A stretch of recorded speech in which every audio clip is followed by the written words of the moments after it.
So প্রথমেই বলি Wordsworth was a poet of romantic age.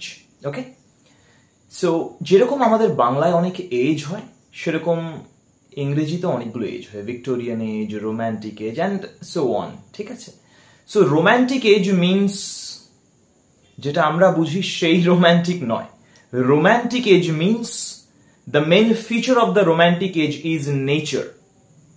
And you will be surprise to know, তোমরা জেনে এটা অবাক হবে যে ওয়ার্ডসওয়ার্থকে ওয়ার্শিপার অফ নেচার বলা হয়। Worshipper of nature, you can write it down in your notebook. And এই টার্মগুলো তোরা ইউজ করতে পারবি লেখার সময় বট কোশ্চেনের ক্ষেত্রে। ঠিক আছে, worshipper of nature, even pioneer of নেচারও বলা হয়। পায়োনিয়ার মানে পথপ্রদর্শক। ওকে, কারণ ওয়ার্ডসওয়ার্থের যে মেন থিম সেটাতে আমরা নেচারকেই পাই।